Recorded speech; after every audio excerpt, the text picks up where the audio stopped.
Bukersinis preciosos, qué gustazo tenerlos en el tercer episodio de este podcast hecho con todo el amor del mundo y desde Lima, Perú, para el mundo buquero y literato. Hoy tengo a un invitadazo que se llama Piero, es nuestro historiador personal en el Club de Lectura Bookers Leyendo. Bienvenido, Piero, ¿cómo estás? Muy bien, Gizzy. Bueno, saludo a la comunidad de Gizzy Booker y agradecido por esta invitación a esta entrevista que se va a poner muy interesante, ya que vamos a compartir algunos breves momentos y es una gran tertulia literaria. Exacto, vamos a chismear un poquito sobre tu vida con los libros. Para ello quiero comenzar, me contabas que empezaste a leer tarde, o sea, es decir, a los 14 años, y déjame decirte que compartimos ese momento porque yo inicié más o menos como a los 16. Entonces, yo quiero saber, Piero, si recuerdas el primer libro que de verdad te hizo sentir que leer no era tarea del colegio, es decir, el libro que te convirtió en lector. Bueno, perfecto. Para empezar, el libro que a mí me convirtió en lector, primero vamos a retroceder hasta la edad de 2 años. Sí, Tengo que retroceder hasta esa época porque debo decir de que yo no aprendí a leer con los libros. En ese sentido, yo soy medio racionalista. No sé si han escuchado hablar de Descartes, que decía de que nacemos con innatismo. Ajá. Porque a los 2 años yo ya podía leer un párrafo de corrido, no necesité un libro de formación literaria o de lectura. Ah, ¿en serio? Sí, además podía hablar en corrido, porque a los 2 años la gente se sorprendía que yo podía hablar fluidamente. O sea, no era como un niño común que a veces tartamudea o dice mapa. Yo ya conocía las palabras. Y a los 4 o 3 años, pues comenzó mi relación con la historia, porque antes de hablar de la literatura tengo que hablar de la historia. Con unos libros de sexto de primaria. Conocí la historia gracias a unos libros de sexto de primaria, en donde hablaban pues de los incas, hablaban de los gobiernos que había tenido el Perú. Y así comencé, pero eran libros antiguos, de la década del 50, que eran los libros de mi abuela, los libros viejos. Y yo recuerdo que con mi abuela, como ella me cuidaba cuando yo era pequeño, hablábamos siempre de los presidentes, de la historia, y me comencé a interesar por ese tema. Claro. Sí, y bueno, así empezó mi relación casi romántica con la ciencia histórica. Primero, como un gusto yo no salía de casa, prefería quedarme viendo un programa que los de mi generación en el Perú lo deben conocer muy bien, que Sucedió en el Perú, donde el conductor era un historiador muy conocido con el cual tuve la oportunidad de conversar en muchos momentos. Vaya. Como lo es Antonio Zapata. Y él tenía un títere con el que hablaba. El títere se llamaba Benito. Me acuerdo del títere hasta ahora, porque en una conferencia que hizo el historiador Antonio Zapata, yo me acerco a él y le digo, oiga, gracias a usted soy historiador. Y yo pensé que él me iba a responder de forma rígida. Al contrario, estuvimos conversando muy bien. Era una persona muy amable, muy cordial. Para mí fue toda una emoción. ¿Qué sentiste? Porque supongo que era como tu ídolo, ¿no? Sí, claro, o sea, imagínate, a los 3 años yo veía sus programas y aprendí de historia gracias a él. Qué bonito. Yo le mencioné a Benito, ¿no? Al títere, y él me dijo, sí, en efecto, sí me acuerdo del títere, claro que sí, ¿cómo no me voy a acordar de Benito? Benito fue mi compañero de reportajes históricos.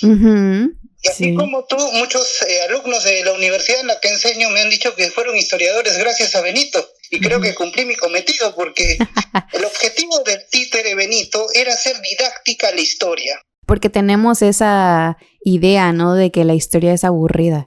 Exacto, y él decía, yo no quería hacer una historia rígida, es decir, de solo datos. Quería jugar y llamar la atención de los más jóvenes y creo que lo logré de alguna manera. Por supuesto. Porque tú me dijiste que estudiaste historia gracias a mí y eso es gratificante para mí. No creo que sí funcionó el programa en sí. hizo efecto en Piero. Un buen efecto. Muy bien, Piero. ¿Y de ahí qué siguió? Bueno, la etapa escolar me fue regular, nunca fui un alumno que destacó. En matemáticas nunca destaqué, pero sí destacaba en letras, por ejemplo. Me acuerdo que a los 8 años, de alguna manera, me sentía atraído. El primer libro que yo leí verdaderamente, no por obligación, sino por diversión, fue El extranjero. Órale, ¿y a los 14? Sí. Vaya. No sé si en México enseñan el curso de religión. ¿En México enseñan curso de religión? Pues no, o sea, en las escuelas públicas no. Bueno, aquí la gente que es de Perú sabe que en el colegio, tanto estatal como público, te enseñan el curso de religión. No manches, ¿todavía lo hacen? Eso sí es... Sí. ¡Wow! Pero no me lo puedo creer. No que tuve la suerte o la mala suerte de que el último año de colegio que yo tuve, nos eliminaron el curso de religión. Y nos pusieron el curso de filosofía. ¡Oh, Dios mío! Eso está más interesante.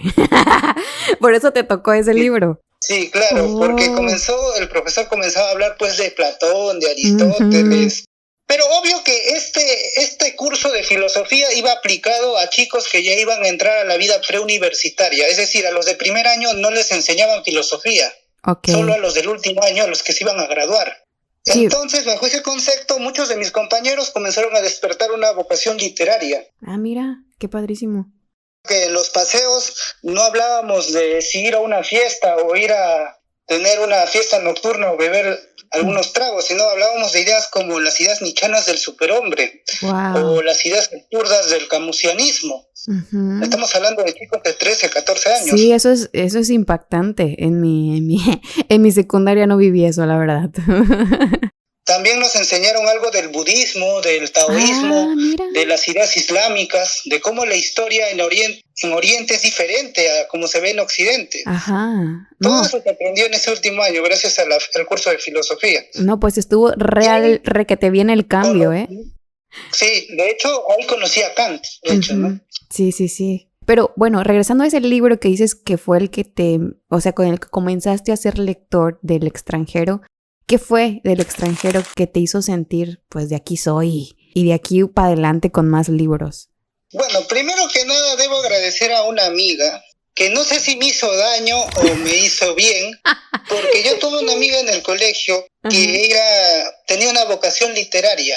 Estamos hablando de una vocación literaria muy fuerte. Yo recuerdo que ella llevaba al colegio libros como El mundo de Sofía, llevaba, por ejemplo, El banquete de Platón, me acuerdo, un libro pequeñito, Banquete de Platón. Un banquete literario muy denso llevaba tu amiga.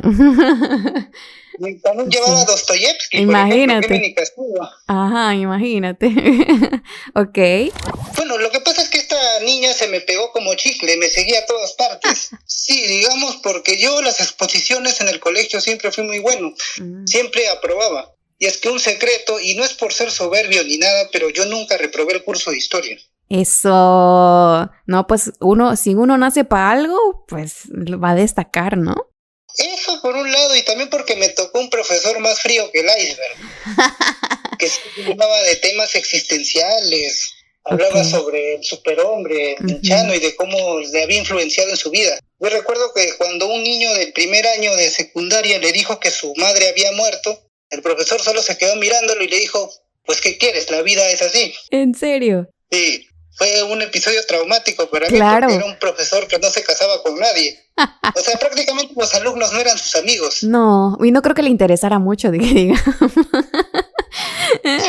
Y siempre nos hablaba de eso, y bueno, a mí me despertó la curiosidad cuando habló de Camus y que la vida no tenía sentido. Yo quería entender eso, ¿por qué este tipo dice que la vida no tiene sentido, no? Pero, o sea, me encanta y me asombra porque pues tienes 24 años, o sea, estás mucho más, o sea, eres de los miembros más jóvenes del club, nosotros ya estamos treintones, ¿no?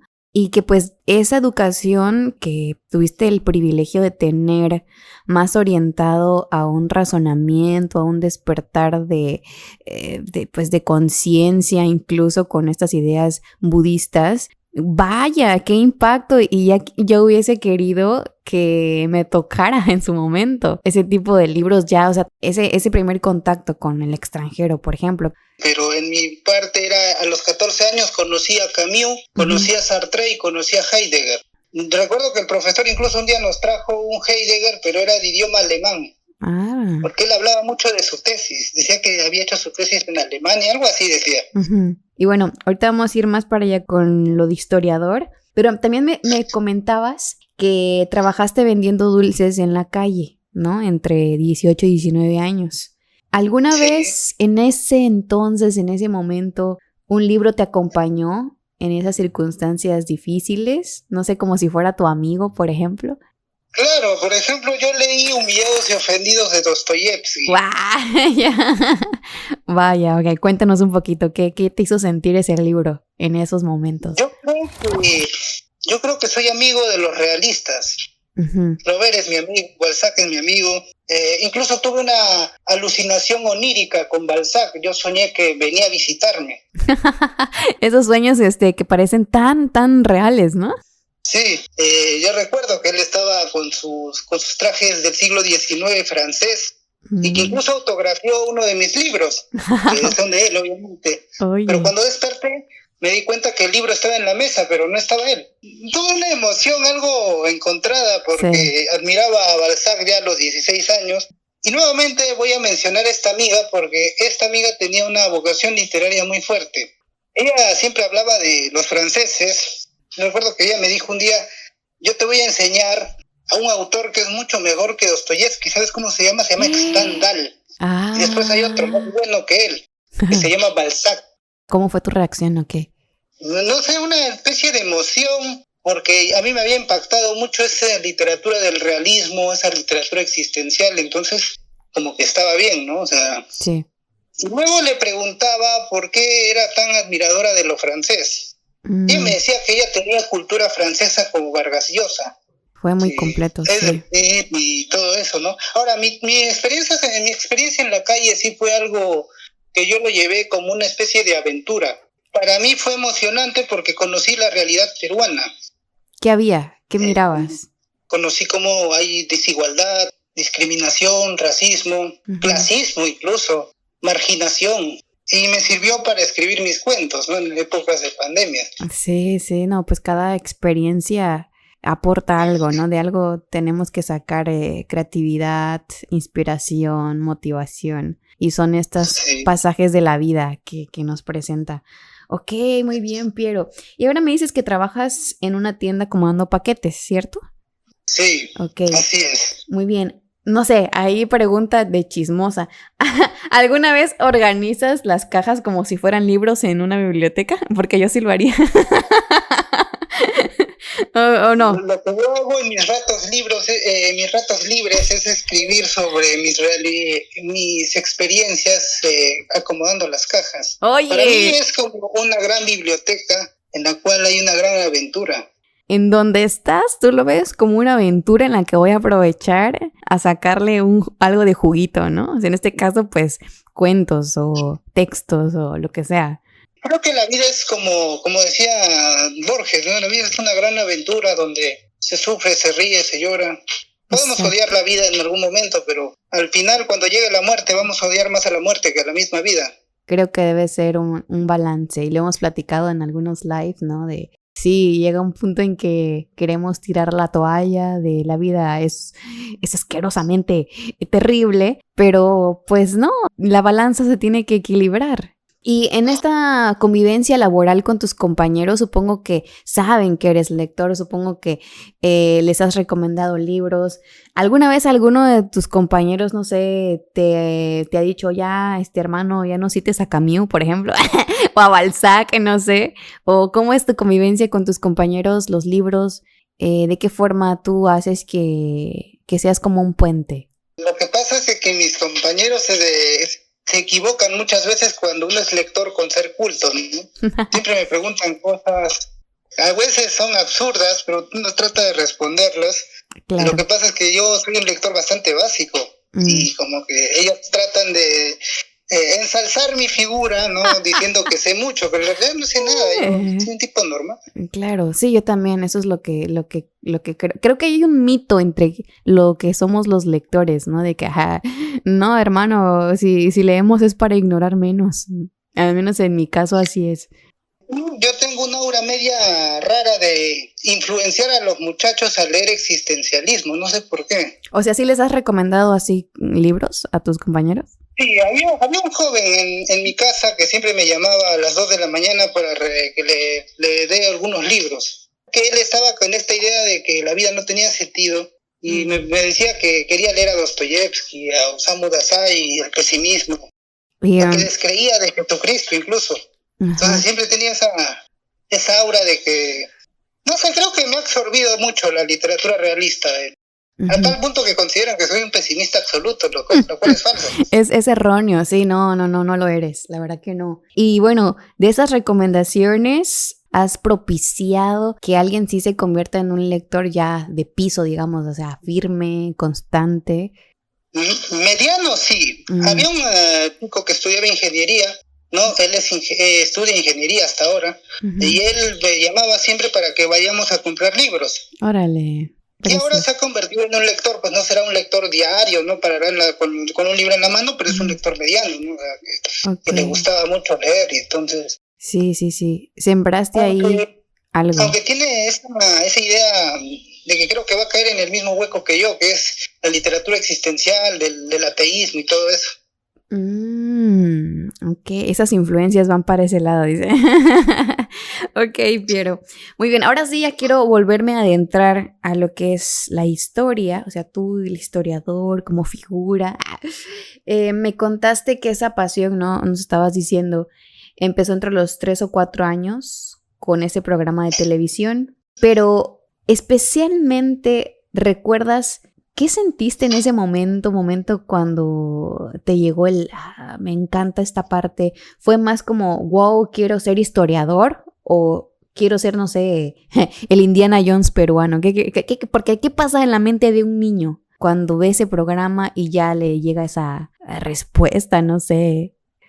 Bueno, la etapa de la niñez para mí fue hermosa porque conocí a muchas cosas, pero también fue una infancia muy sufrida porque no crecí en medio de comodidades.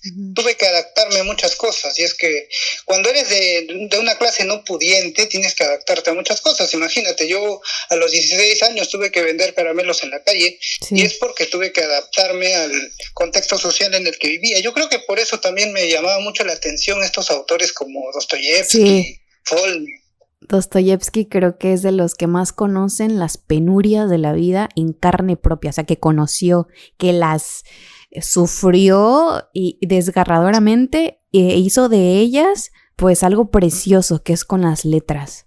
Yo a los 5 años ya conocía la historia de Perú medianamente, y yo era más despierto que otros niños de lo que llaman en México kinder, pero era mucho más despierto.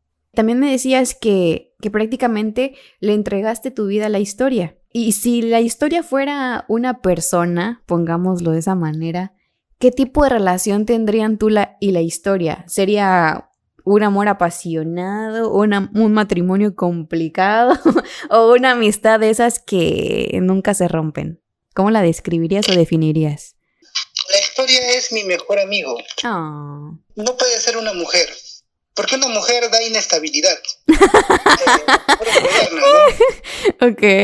Cuando un amigo está para escucharte, y un amigo, es que lo que pasa es que cuando tú estás, el amor necesita permanencia. Es decir, si no hay permanencia en el amor se desvanece. En cambio, en una amistad tú puedes regresar después de 5 meses y lo vas a saludar como siempre, ¿no? O sea, puedes tomarte unas cervezas con él, puedes charlar de algunas cosas que han pasado en 20 años.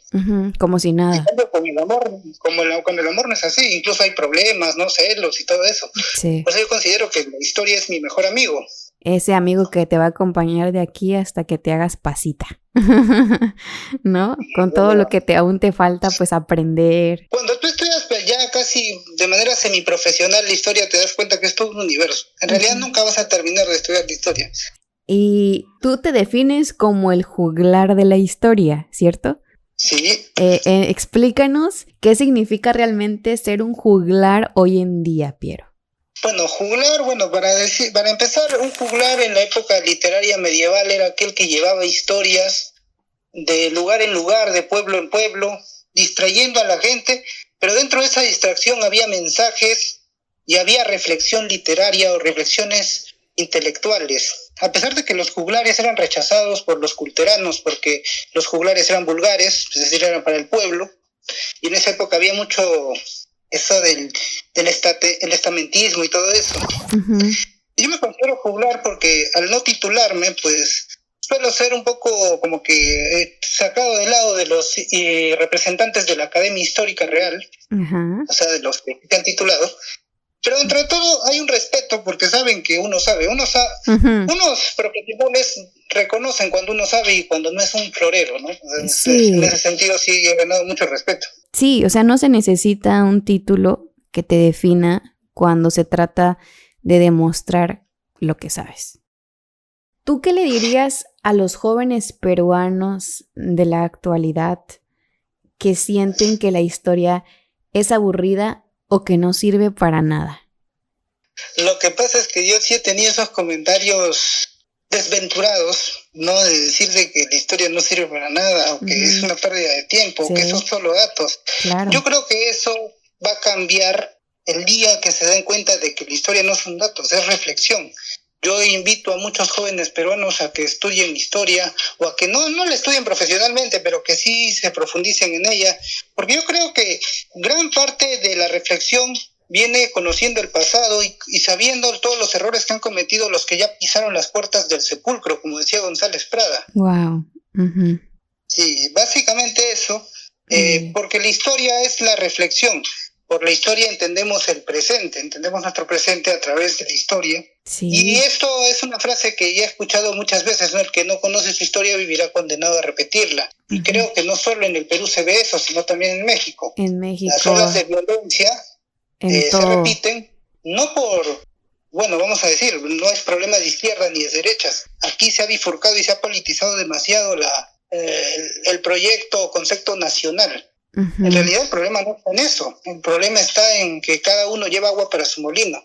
Considero que la edad moderna nos ha dejado, o la edad contemporánea, nuestra generación ha crecido como que determinada a ver una realidad en el fracaso. Oye, sí. Yo pienso que, bueno, no se puede hacer eso, ¿no? O sea, una autoridad no te puede decir que es imposible acabar con la delincuencia o el narcotráfico. Lo único imposible es superar a la muerte, pero lo demás todo es posible. El problema es que hay un grupito de gente que no le conviene que haya paz. Es verdad. Paz perpetua. No. ¿Crees que la literatura y la historia pueden salvar a un país del olvido, de la indiferencia y de la apatía? Obviamente, se puede hacer, pero ahora el problema está en nuestra sociedad. Ya lo decía Sartori, nos hemos vuelto una sociedad teledirigida. Que es lo que veníamos platicando últimamente. Yo no critico que no leas. Porque la lectura no se impone. No. Lo que está mal es no ponerte a reflexionar un rato. Dicen, no tengo tiempo para leer, pero tienes tiempo para estar 20 horas en el TikTok, ¿no? Sí. Sí, totalmente de acuerdo. Eso y los prejuicios que se tiene a los lectores, ¿no? Siempre se tiene esa visión algo errónea de que el lector es solitario, soberbio, misántropo. No, es todo lo contrario, todos tenemos una vida detrás de los libros. Es que no nos conocen. Por eso si nos estás escuchando y no eres lector, quédate. Te vamos a convencer de que los libros van a cambiar, van a revolucionar tu vida en una escala muy, muy grande. y también estabas contándome que tuviste a un amigo que te dijo, a ti no te gusta la historia, pero tú amas la historia. ¿Qué sensaciones tuviste de que te dijeran, oye, se reconoce a Piero por amar la historia? Bueno, es que prácticamente la historia es mi identidad, o sea, porque no es el primero que me lo dijo. Me lo habían dicho, pero, o sea, me habían dicho que sí, oye, eres bueno en historia, no esto que el otro, pero nunca me habían dicho un término tan rebuscado. Claro. Y era como que había nacido para esto, ¿no? ¿Sí? Y es que yo a los 7, 8 años tuve la suerte de encontrar unos discos viejos que eran sobre la Primera y Segunda Guerra Mundial. De tal manera que yo en mi casa no andaba en la calle o no tenía amistades nocivas, sino que paraba en mi casa viendo documentales de la Segunda Guerra Mundial, de la Primera Guerra Mundial. Y así, a los 8 años, a los 7 años, yo ya conocía la guerra de trincheras, conocía todo eso. Y tenía ya nociones de lo que era la muerte. Para que te hagas una idea, yo a los 5 años ya conocía la muerte. A mí no me podían engañar de que se ha ido de viaje, ¿no? No me la quieras cambiar, hermano. Así es la cosa. Oye, Piero, te admiro. ¿En qué sentido? Tú desde muy pequeño te llegó esta llamita o se prendió esa llamita de nací para ser historiador, me gusta la historia. Un niño que ya tiene claro qué es lo que le gusta. Creo que a muchos nos pasó, que ya sabíamos tal vez a qué íbamos, pero que en el camino, pues por muchas circunstancias, abandonamos ese primer amor. Y tú haber seguido en esa línea y mantenerte, seguir amando, seguir compartiendo la historia, vaya, te admiro mucho, porque eso ya casi no sucede. La gente no nos ponemos tan valientes desde niños para decir esto me gusta y aquí me quedo y pase lo que pase, ¿no? Sí, bueno, básicamente porque también es una carrera que no se elige por así, ¿no? Uno cuando es joven le dice a los padres, no quiero ser ingeniero, quiero ser abogado, quiero ser médico. Bueno, yo le dije a mi madre que quiero ser historiador, ¿no? Imagínate. Hijos. Mi mamá no conocía la carrera, ¿no? Pensaba que iba a ser profesor de colegio. ¿Y qué te dijo tu mami cuando le dijiste eso? Bueno, mi madre tiene una noción, yo discuto con mi madre mucho sobre la lectura porque a ella no le gusta la lectura. Sí. No le gusta tampoco que venga siempre con libros o que vaya a comprar, dice que no, estás muy metido en eso, ¿no? Ajá, porque en su concepción no... Es que la historia salvó mi vida. Ajá. Eso siempre lo voy a recordar. Vaya. ¿Por qué? ¿Por qué salvó tu vida? Porque hubo un momento en mi vida en el cual estuve en la calle, tuve que ver situaciones difíciles. Entonces uno en dificultades a veces puede cometer algunos delitos. Sí. Pero nunca estuve cerca de cometerlos porque básicamente sabía que ese no era mi lugar. ¿Qué edad tenías cuando, aparte de vender dulces? ¿Fue esa parte de...? Esa etapa de 16, 17 años, estaba pues con una serie de amistades que podían ser consideradas como nocivas. Okay. Que decían, ¿no? Que la calle es dura, se veían hurtos, algunas motocicletas, pero esa nunca fue mi vida. Es más, no era yo mismo. Okay. Me sentía traicionado a mí mismo cuando pude haber cometido un delito y nunca lo hice. Sí, tal vez para muchos soy cobarde, pero en realidad creo que mi madre hoy en día celebraría de que está viéndome trayendo libros y no está yendo ella a un reclusorio a llevarme el almuerzo. Sí, de verdad que sí. Wow, Piero, te admiro, vaya, que elegir la integridad de verdad que es una de las cosas más difíciles. Cuando todo enfrente de ti pues te dice o te insinúa hacer lo contrario, ¿cierto? Bueno, yo creo que en parte el curso de filosofía sirvió en el último año del colegio. Imagínate, sí. Conocí el imperativo categórico kantiano, ¿no? Kant decía de que si uno quería ser íntegro, si uno quería la paz perpetua, debía actuar por el deber siempre y nunca por la conveniencia. Okay. Yo me quedé con esa idea incluso. Sí. Oye, Piero, y ese momento en el que pasé situaciones de calle, ¿qué pasaba por tu mente, Piero? Ahora sí, como tomando el ejemplo de Dostoyevsky, ¿qué pasaba por tu mente? ¿Había esperanzas? ¿Había perdido? Bueno, lo que pasa es que yo ahí difería bastante con mi amigo filósofo, o conocido filósofo ya, porque no es mi amigo. Okay. Fueron todos los contactos. Uh-huh. Lo que pasa es que él veía en Dostoyevsky la crueldad y el pesimismo humano. Él decía que la vida era un fracaso y que estamos destinados o determinados a la mediocridad. Yo defendía con él porque yo decía, no, a mí Dostoyevsky no me ha enseñado a ser pesimista. Para mí Dostoyevsky es el camino que debe seguir un hombre para alcanzar la felicidad. Ay, qué bello. Porque él era fanático de los libros de El diario de un escritor, Crimen y Castigo, pero yo seguía más a Noches Blancas o Humillados y Ofendidos. Podrán decir muchos de que Crimen y Castigo es una gran obra, pero para mí la obra cumbre de Dostoyevsky, incluso por encima de los hermanos Karamazov, es Humillados y Ofendidos. Nadie me ha dado un personaje, ni siquiera Balzac me ha dado un personaje tan centrado como Vania Petrovich. Nadie. ¿Qué fue lo que tiene Vania que no tienen los demás? Vania es el personaje centrado que te enseña que la vida es una lucha constante. Es un chico que quiere ser escritor. Es un chico que quiere salir de los suburbios. Uh-huh. Pero en el camino se ve truncado por diversas situaciones. Tiene que ver a los humillados, a los ofendidos, los salones de meretricio, los abusos, esas explotaciones sexuales que se ven en la calle. Todo eso lo ve él y él se da cuenta de que se tiene que luchar en la vida. Oh. Él sueña con ser un escritor. Sí. Y al final da un mensaje que prácticamente te deja reflexionando, ¿no? Incluso te enseña sobre lo que es el amor verdadero. Cuando es rechazado, él no cae en esta depresión de que me voy a suicidar o que esto que el otro. No, sí, al contrario, él dice, bueno, tal vez en otra vida se hubiera podido concretar. Claro. Pero él, al final de la historia, termina recorriendo las calles de San Petersburgo, saliendo de los suburbios rumbo a su sueño. Sí, no, es que Dostoyevsky tenía un don para, creo que, expresar de forma tan definida el sentir de alguien que, digamos que la vida no es fácil, o sea, que no ha sido fácil para esa persona y darte esperanza. Claro, esas son las esperanzas que da Dostoyevsky, incluso en La Casa de los Muertos. Él dice que detrás de todo, en medio de hombres malos, hay siempre un hombre bueno. En esa frase. Sí, pues con Rodia tuvimos, o sea, yo nada más he leído el de Crimen y Castigo, y con Rodia, Dios mío, qué personaje tan complicado. Nunca en la vida me había tocado uno así, o sea, de como lectora experimentarlo, y fue así de, a veces lo quería abrazar, a veces lo quería mandar volando para hasta saber dónde, luego, o sea, muchas emociones con ese personaje. Que vaya, yo dije, si así está la cosa con Dostoyevsky, no me quiero imaginar a los demás, que, o sea, los demás personajes que vaya a encontrar en su vasta literatura, porque son un montón de historias. Sí, básicamente, pero dentro de todo yo me quedo con dos, con El Soñador Solitario y con Vania Petrovich. Okay. Los mejores personajes del universo dostoyevskiano. Muy bien, tendré que adentrarme más. Vania no es un personaje atormentado o perseguido por una culpa como lo es Rodia Raskolnikov. Tampoco es el ludópata decaído del jugador.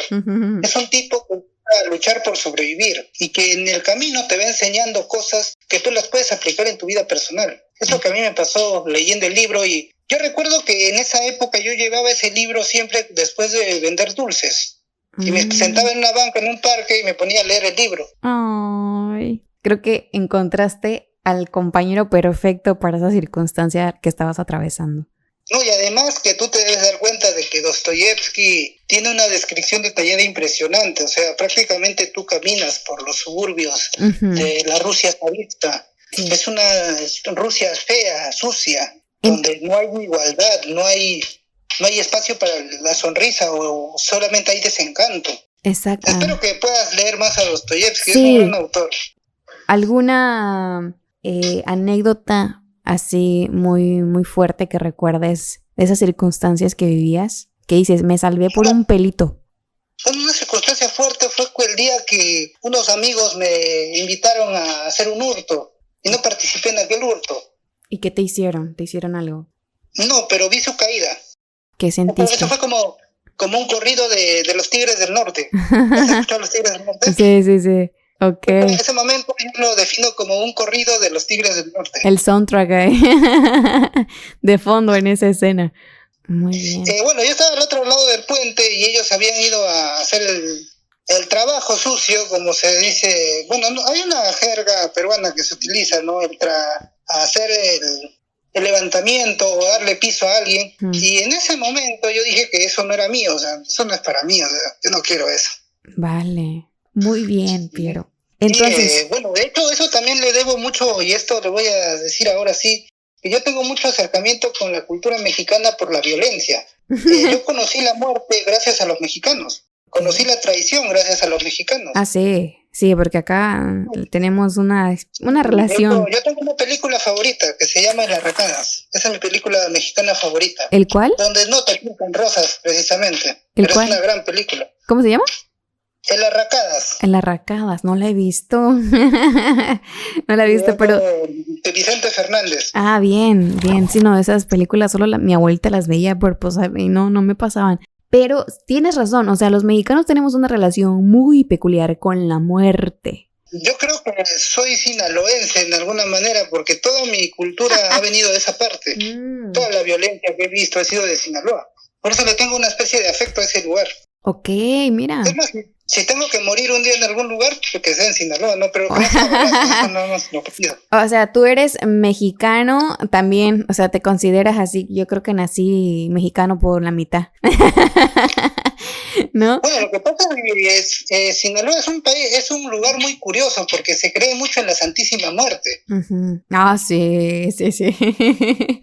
Porque ahí no se venden dulces, precisamente. Por esto de los cárteles. Ajá, porque ahí precisamente te iba a decir no se venden dulces. Otro tipo de dulces. No, pero sí quiero. efectivamente. Oh, muy bien. Y yo recuerdo pues, de que yo conocí la muerte gracias a los Tigres del Norte, ¿no? Que son mi agrupación mexicana favorita. Los Tigres del Norte en sí son como libros, ¿entiendes? Como libros. Como cronista. Son libros de la violencia. Sí, sí, sí. Pero yo recuerdo cuando escuché, por ejemplo, Le compré la muerte a mi hijo, y sus frases quedaban grabadas en mi cabeza. Entonces, estás hablando de un chico de 6 años que ya conocía la muerte, y que escuchaba a los Tigres del Norte, que no era precisamente una canción de alegría y abrazos, sino de balazos. Diría mi expresidente, abrazos, no balazos. Pero sí, oye, ¿y cómo fue esa interacción con los Tigres del Norte? ¿Cómo los conociste? En el canal, había un canal que daban películas mexicanas y a la medianoche siempre daban músicas mexicanas, pero eran más que nada corridos. Estaban las Flores de Durango, estaban los Cuates de Sinaloa, estaban los Tigres del Norte.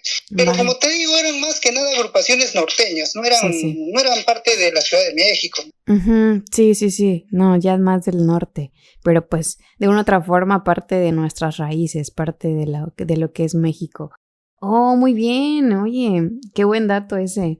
Y ahora sí. Y en cada nombre siempre decían la justicia aquí es solo de hombres bravos. Por eso sí recuerdo que siempre cuando era niño decía esa frase, ¿no? La justicia aquí en este terreno es solo de hombres bravos. Sí. Del viejo oeste. Muy bien, Piero. Y ahora sí, regresando un poco a lo que es la filosofía, el existencialismo, a Camus, por ejemplo, que a Camus lo llamas uno de tus favoritos. Si lo tuvieras frente a ti, imagínate, así como soñaste, en una cafetería de Lima, ¿qué le preguntarías primero a Camus? ¿Algo profundo sobre el absurdo, porque le encantaba el absurdo? ¿O porque nunca hizo TikToks? ¿Qué le preguntarías a Camus? Yo al buen Camus le preguntaría sobre si le encontró sentido a la vida en algún momento. Ok. O le preguntaría sobre el momento de su muerte. Porque yo me lo imagino a él saliendo, regresando, o viniendo de visita al mundo de los vivos, como los colibrís mexicanos, y él llamando y diciéndome, ¿qué hay detrás de la muerte? Sí, porque era un personajazo, Camus. Y ahora sí yo voy a esta pregunta de que ya nos dijiste, sobreviví al pesimismo porque te encantan Hess, Camus, Sartre y no sé cuántos más existencialistas. Dinos cuál fue tu secreto para sobrevivir a tanto pesimismo, perdón. Yo creo que las experiencias propias de la vida, por un lado, pero por otro también creo que el propio Camus te salva del pesimismo, porque básicamente, y nuevamente voy a nombrar a este personaje amigo filósofo mío, pero que él tenía una visión negra del mundo, entonces era como que yo no quiero ser así, no quiero terminar así, o sea, está bien, el mundo puede tener dificultades, pero no es todo fracaso, ¿no? Y entonces... Y yo creo que descansar del absurdismo, del existencialismo, vino cuando leí Indigno del ser humano de Dasein. Ese fue, como te voy a decir aquí, fue el clímax de lo absurdo y lo existencial. Con eso cerré una parte en mi vida. Tenía 22 años, me acuerdo. Se necesita una conciencia y una comprensión bastante amplia para no solo como que quedarte en las líneas, en lo superficial, ¿no? Sí, y aparte eso, y un vendedor de libros que me dio una gran lección prácticamente, porque yo recuerdo que esa vez había ido a comprar libros con el amigo que estudiaba ingeniería, y él era menor que yo, pues tenía 17 años, y de la nada le gustó leer, porque me vio leyendo el libro, y me comenzó a preguntar sobre libros y todo eso, pero él se tornó más nichano. O sea, no había leído literatura, pues vamos a decir así, mediana o suave para empezar, sino que ya se metía de frente a los grandes filósofos. Que se enfrentaba a lo más crudo. Sí, y yo recuerdo que una vez le pregunté, ¿tú entiendes por qué estamos leyendo tanto estos autores? Y él me decía, bueno, sí, yo entiendo por qué. Yo tengo 17 años y creo yo que estoy en la edad, tú ya la pasaste, estoy en una edad donde quiero preguntarme quién soy y quién deseo ser. Bueno, pero sí bastante joven para tener ese interés. Muchos a esa edad andan en la distracción. Ni siquiera se ponen a preguntarse, ¿quién será que soy? Y en ese tiempo fuimos pues a comprar el libro. Yo había ido a comprar libros sobre historia, Ajá. Y él había ido a comprar libros de filosofía, quería comprar La náusea de Sartre y algo relacionado al pesimismo humano. Y yo recuerdo que yo entro, en ese tiempo yo era, pues a mí me encantaba la literatura existencialista y el pesimismo más que nada, yo decía, ese rubro es creo mío, ¿no? Y entonces entramos a la librería y le preguntamos al señor, ¿no? Yo me acuerdo que le hice esta pregunta, ¿no tendrá por ahí un libro tan oscuro como amargo? Algo así donde la vida no tenga sentido, donde todo valga, como dicen por ahí, donde todo valga donde no tenga sentido nada, donde prácticamente somos seres deambulando hacia la muerte. Y yo me acuerdo que el vendedor me miró extraño y me dijo, si quieres algo así, acá tengo este señor de acá, que tal vez es de tu agrado. A los dos nos dio ese libro, ¿no? Nos dijo, ya, bueno, ¿qué leemos? Sí, bueno, acá tienen El indigno de ser humano, es un autor japonés, muy poco conocido. Léanlo, ¿no? Si a ustedes les interesa ese pesimismo, ¿no? Me han dicho también, incluso me han recomendado leer literatura asiática, porque es, otro planeta, casi. Sí, pero también en la parte asiática, yo porque leí un informe el año 2023, tiene una tendencia hacia el suicidio. Es verdad. O sea, ellos veneran el suicidio de alguna manera, como una manera honorífica. Incluso los samuráis hacían su famoso harakiri por el honor, ¿no? Sí. Entonces vemos que es una cultura muy arraigada al suicidio.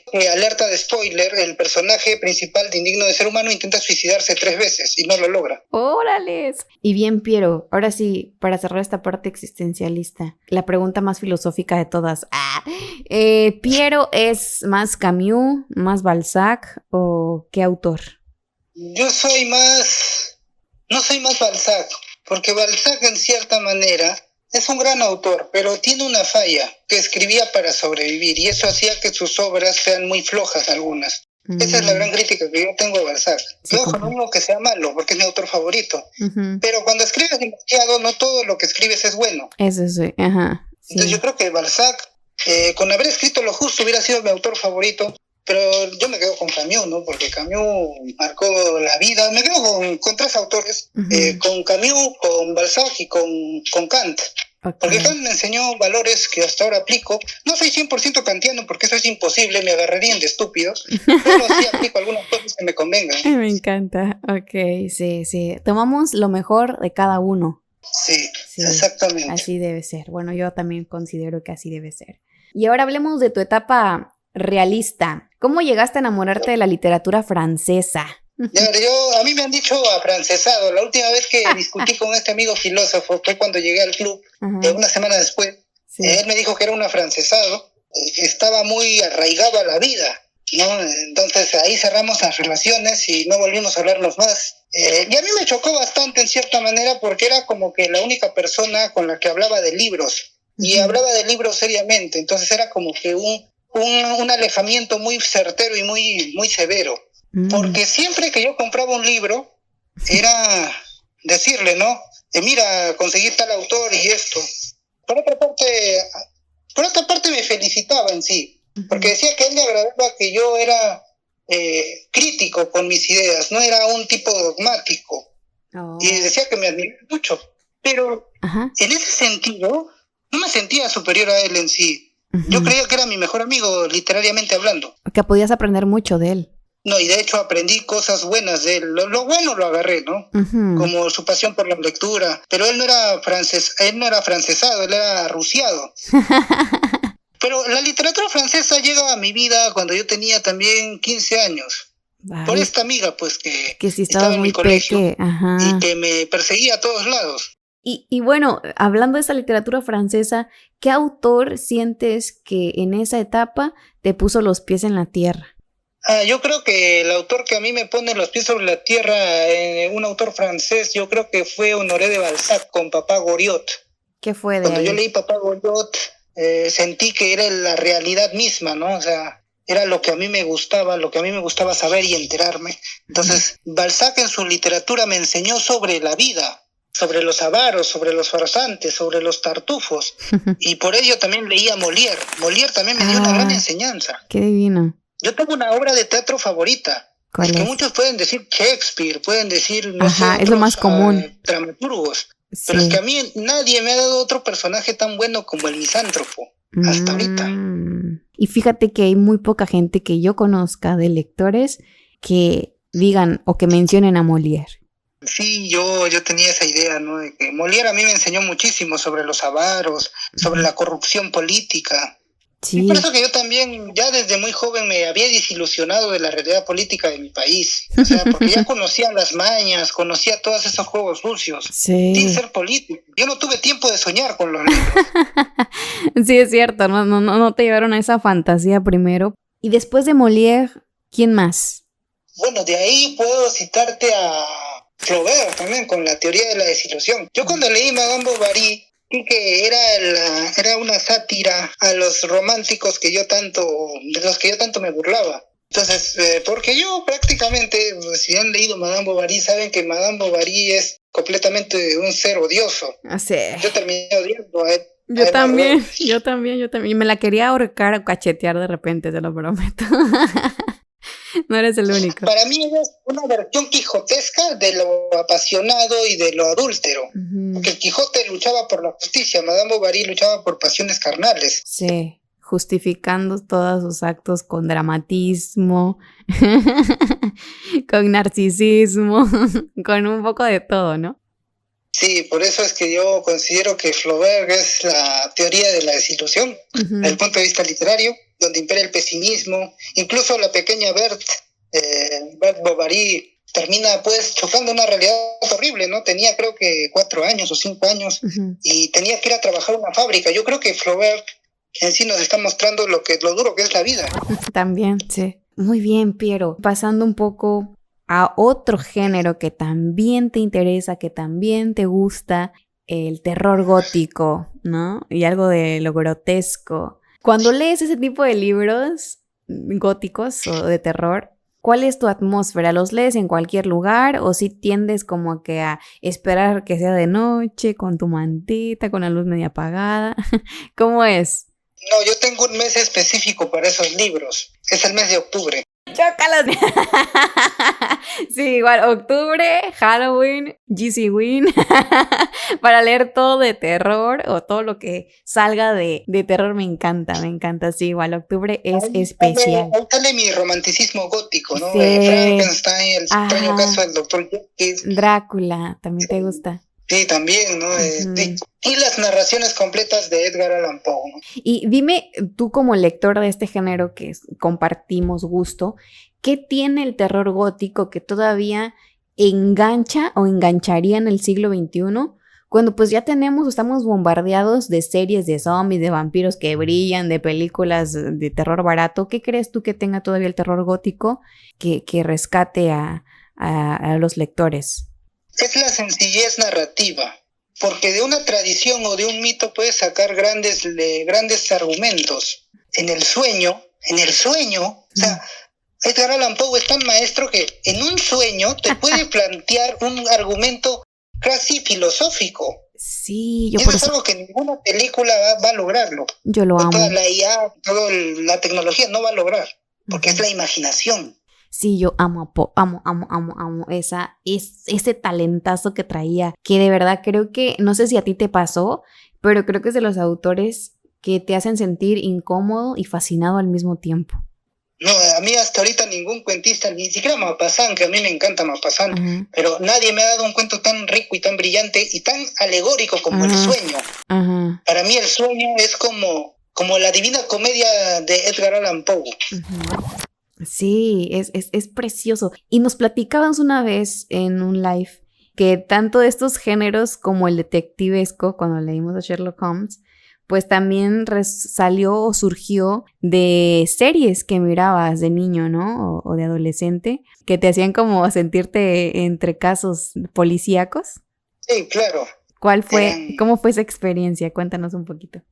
Bueno, para empezar, había leído brevemente una versión resumida del extraño caso de Dr. Jekyll y Mr. Hyde. Había tenido 8 años, pero era un libro básico, o sea, era un libro pequeño, no era el libro original. El resumen, Sí, pero quedé enganchado. Ya después comencé viendo series policiales. Me acuerdo Hawaii 5-0. Me acuerdo también de series de Cold Case, ¿no?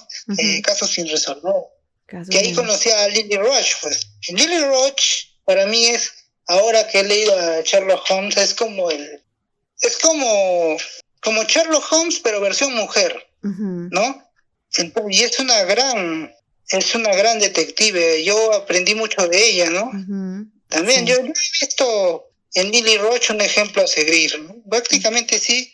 Del género detectivesco de series de televisión está Lily Roach indiscutiblemente en mi top. Porque lo veía a los 8 años y los finales de casos sin resolver eran geniales. Yo creo que eso es cuando te dejan, quiero saber más. También podemos mencionar a Auguste Dupin, ¿no? Este francés de Edgar Allan Poe. También creó un universo detectivesco. Sí, es verdad. A Edgar Allan Poe se le conoce como el género de terror, pero también escribió otros géneros, por ejemplo, poesía, y escribió el género detectivesco también. Detectivesco, sobre todo. Y que le salió súper bien. Ok, pero entonces, el mes especial de Halloween, ¿ya tienes a los títulos que vas a leer? O sea, ¿agregas más autores o lees los mismos? Bueno, yo arranco el mes de octubre, yo arranco leyendo Las cuitas del joven Werther. Sigo con El extraño caso del Dr. Jekyll y Mr. Hyde. Bien. Luego leo Frankenstein. Pero con Frankenstein a mí me pasa algo curioso. Yo a Frankenstein le doy su momento. Si bien es cierto, ya lo he leído más de 10 veces. A Frankenstein yo le doy un momento aparte. 10 veces. Siento que es un personaje con el que yo me identifico. Ok. Frankenstein es... Víctor. O sea, Víctor Frankenstein es Víctor Frankenstein. Pero el monstruo, la aberración, esa máquina mutante que creó él, porque él jugó a ser Dios.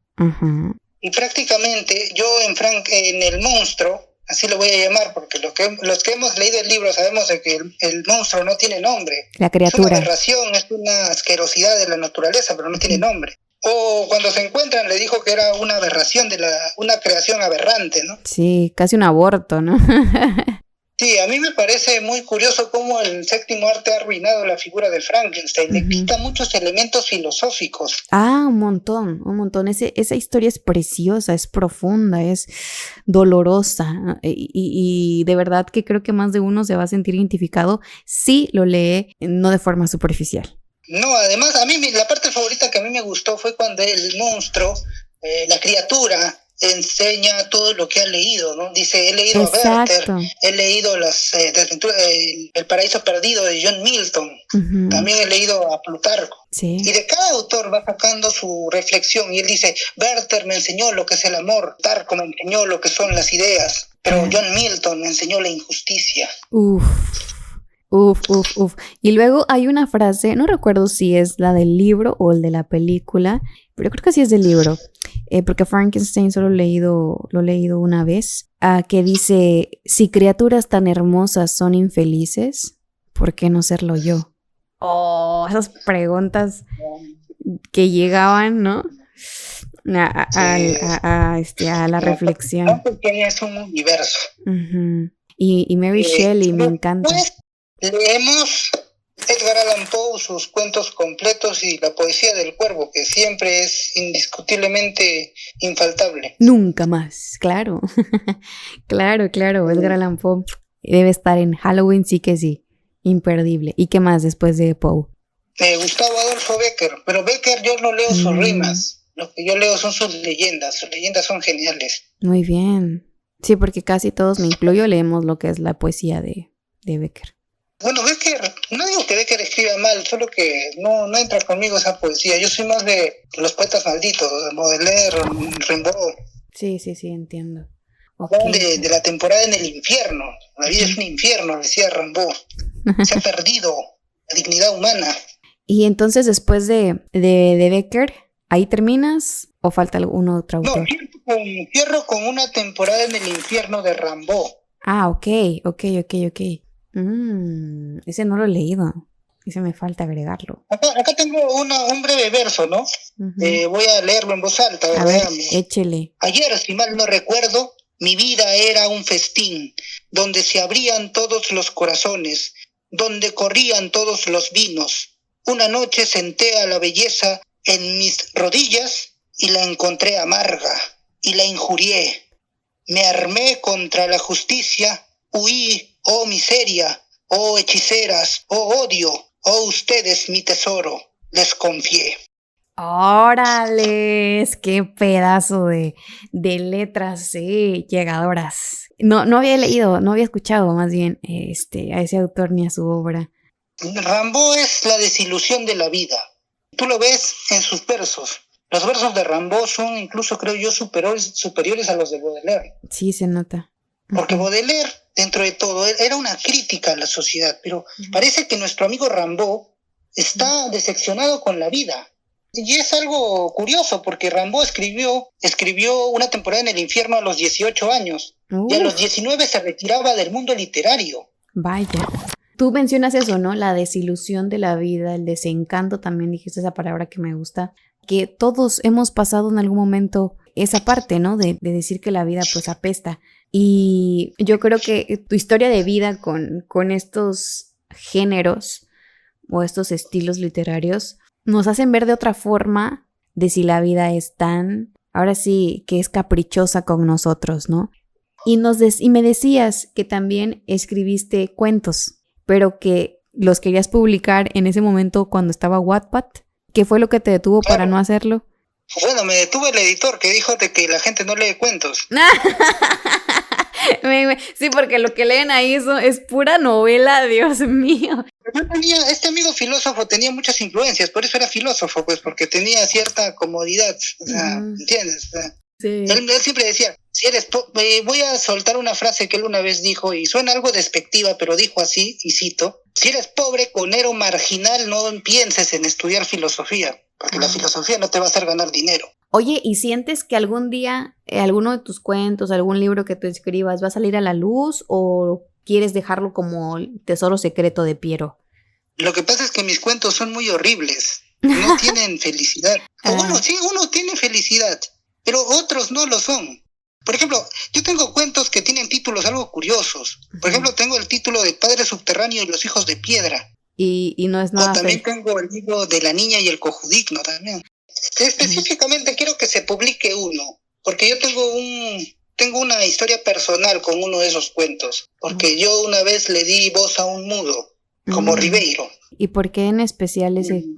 Es el de del padre subterráneo y los hijos de piedra, que empezó de la siguiente manera. Este cuento lo escribí en un verano del 2021, en un solo día. A ver. Era el día de la muerte de este señor, que es protagonista de la historia. Bueno, Gizzy, siéntate cómoda, no agarra si quieres palomitas o un vaso de tequila y no me avisaste. Mis versos literarios. No me avisaste, me había traído el tequila, hermano. Ajá. El padre subterráneo y los hijos de piedra. Está dividido en 3 capítulos, es como una mini novela prácticamente. La escribí en un día porque estaba muy inspirado. Había muerto este personaje que existió en la vida real. El padre subterráneo, para los chicos que quieran saber, existió en la vida real. Okay. No es un personaje creado por mí. Existió y yo lo viví en carne propia, lo vi. Y ahí me di cuenta de que la realidad supera la ficción. Los capítulos se titulan de la siguiente manera, ¿no? El subterráneo, más fríos que el hielo y un muerto, y a la espera de la muerte. ¿De qué va la historia? Cuéntanos una mini sinopsis. Bueno, la historia del padre subterráneo es de un hombre que ha perdido todo. Es un hombre viejo, anciano, que está en la decadencia, en los últimos momentos de su vida. Y te va narrando sus últimos momentos, que no son para nada bonitos, porque ha sido abandonado y encerrado por sus hijos en un cuarto oscuro y lúgubre, donde prácticamente él dice que se está pudriendo. Tiene hijos pues inundados en los vicios, tiene prácticamente las esposas de sus hijos son más frías que una piedra, que un hielo, y lo dejan abandonado a su suerte. Incluso tapean una de sus ventanas y el tipo queda aislado completamente de la sociedad, marginado y enfermo, cual insecto kafkiano. Y bueno, te voy a citar la introducción, ¿no? Padre subterráneo e hijos de piedra dice lo siguiente. El siguiente testimonio que están a punto de oír, señores y señores, y las situaciones son por supuesto ficticios. Sin embargo, eso no quita que en nuestra realidad veamos situaciones similares, donde hombres pisan las puertas del sepulcro y dejan ya las puertas de este mundo. Estos hombres sí existen y están presentes en nosotros. Y así empieza, ¿no? El capítulo 1 del subterráneo. No, pues cuando te animes a publicarlo completo, nos avisas. Igual y si está en algún link, alguna página que diga, pues nos pasas el link, ¿no?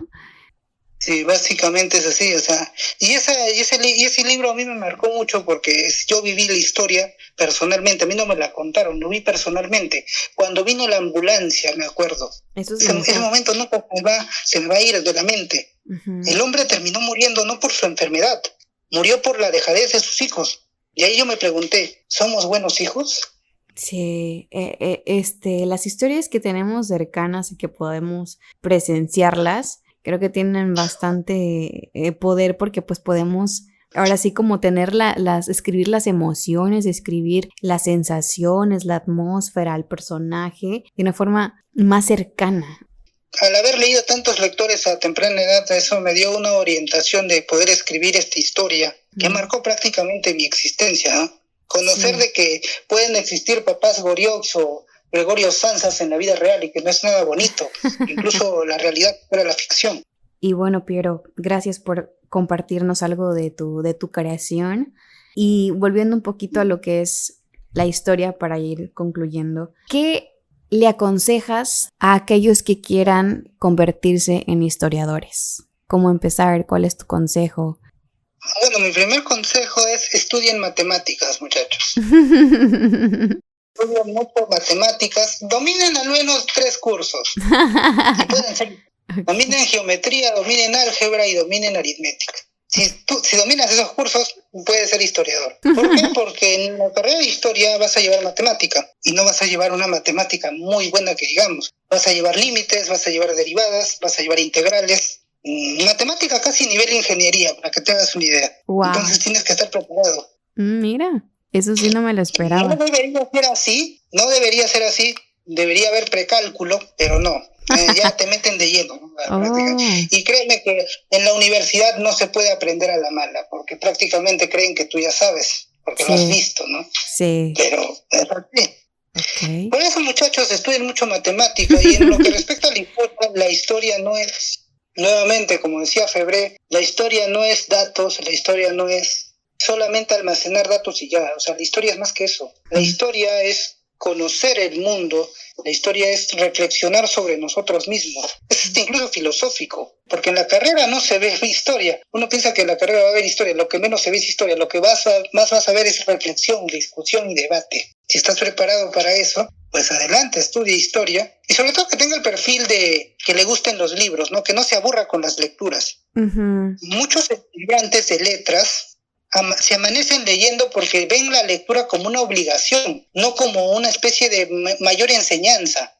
Es cierto, no, si te vas a meter en este business de la historia, sé consciente de que vas a leer mucho, y que debe ya ser como algo, como tú dices, ya un hábito, un estilo de vida, pero no de obligación, porque si no, entonces no estás en el lugar, creo yo, acorde a tu esencia.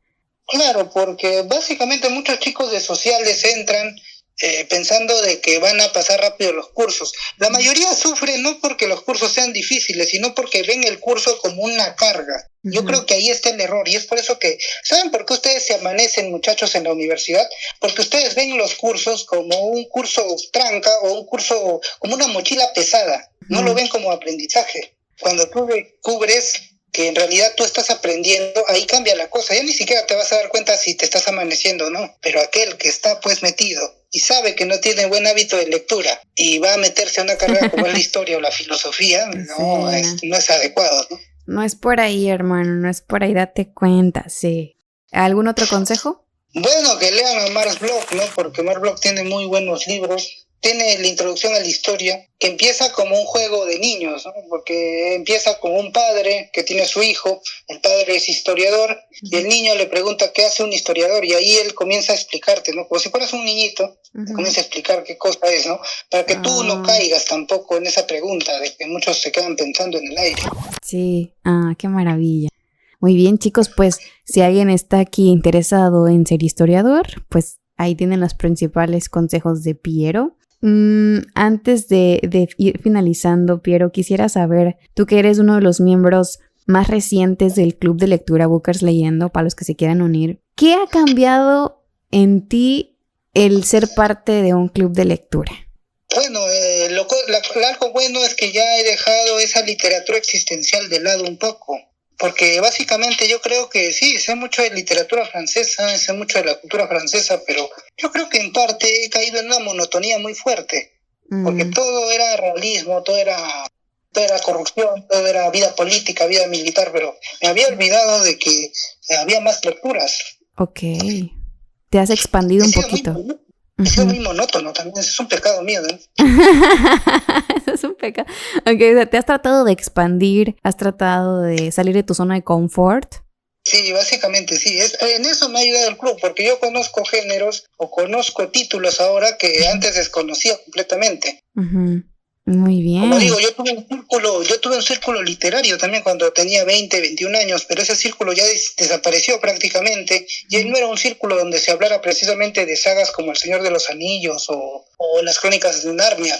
Se hablaba de Hermann Hesse, de Lobo Estepario, de Siddhartha, donde eran discusiones netamente filosóficas, existencialistas. Entonces era como que... Yo creo que en parte la finalización de ese grupo me hizo un bien, porque me hizo ya salir al aire libre, ¿no? Porque había estado encerrado mucho tiempo en ese tipo de lecturas. Claro. No, pues qué padrísimo que pues te hayas unido, que hayas querido quedarte. De hecho, quisiera saber, para los que aún no sepan esta parte, ¿no? ¿Cómo descubriste el club y qué te hizo decir, bueno, pues aquí voy a quedarme un ratillo? O un ratote, porque pues ya nos has acompañado en varias lecturas. Bueno, yo conozco al club a raíz de un conflicto. Había peleado con este compañero filósofo con el cual hablaba de lecturas, a raíz de su pesimismo y a raíz de su superioridad intelectual, diciendo de que los peruanos, que él odiaba a los peruanos y que los peruanos no sabían pensar, algo con lo que yo discutía abiertamente. Incluso se lo argumenté, pero procedió solamente a romper las relaciones, básicamente, ¿no? Yo creo que ahí fracasó también la idea de crear una generación, ¿no? Porque era una muy buena idea. Claro. Pero lamentablemente en las generaciones ocurren que se bifurcan o se crean grupos precisamente por no ponerse de acuerdo en cosas simples a veces. Por eso se habla de tantas generaciones perdidas. Y justamente había pasado una semana de ese cambio, ¿no? Pero a mí me pasaba algo raro, estaba algo como que decaído, porque no tenía con quién hablar de libros. Si bien es cierto, este compañero era pesimista y todo lo que se decía, pero siempre me mantenía un tanto de cuestiones literarias o cuestiones filosóficas, ¿no? Comprando nuevos libros. Sí, por Recuerdo supuesto. que él siempre decía de que tenía que juntar para su biblioteca, que él la definía como la más triste de Lima. La biblioteca más triste de Lima, donde tenías libros de Schopenhauer, libros de Cioran, libros de que no leía Camus. Él decía que Camus era como un comediante para él. Un comediante, muy bien. ¿Y entonces estabas pasando por ese momento? Una noche estuve buscando por redes, ¿no? Buscando algún entretenimiento, ¿no? Porque yo mis entretenimientos son más que nada literarios. Busco entrevistas a autores y todo eso. Ah, bien. Y entonces, en ese lado, se me ocurre buscar a Dostoyevsky, ¿no? Y justamente apareció el en vivo. Yo pensé que era un video grabado, pero en realidad era un en vivo. Ya fueron los últimos, creo, ¿verdad? Sí, eran los últimos 3 capítulos. Yo recuerdo que justamente es como una señal que te da la vida. ¿Sabes por qué? Porque el primer libro realista que yo leí no fue Balzac, no fue Stendhal y no fue tampoco Émile Zola. El primer libro realista que yo leí fue Crimen y Castigo. Sí. Y entonces te apareció el live y dijiste, de aquí soy. Sí, exactamente. Pero eso también me enseñó a que no deben cerrarse mucho a la literatura. Prácticamente con este club, con esa charla literaria que tuve brevemente en los 3 últimos capítulos de Crimen y Castigo, era como también una señal de la vida que te decía de que ya la etapa realista se había cerrado hace mucho tiempo, ¿no?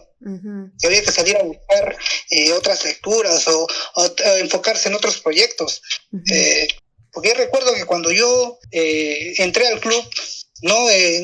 Como que estaba un poco aburrido porque no era mi estilo. O sea, yo conocí géneros que no eran para nada de mi... No que no eran de mi agrado, sino que no conocía. Y no podía hablar mucho, ¿no? Por ejemplo, El Hobbit, o también habían leído Robinson Crusoe, o habían leído incluso tanta literatura que yo no estaba familiarizado. Eso por un lado. Y bueno, para ser prácticamente fiable, es como que el destino decía, ¿no? A los 15 años leíste Crimen y Castigo, y de nuevo volví a aparecer la primera obra realista que leí en mi vida.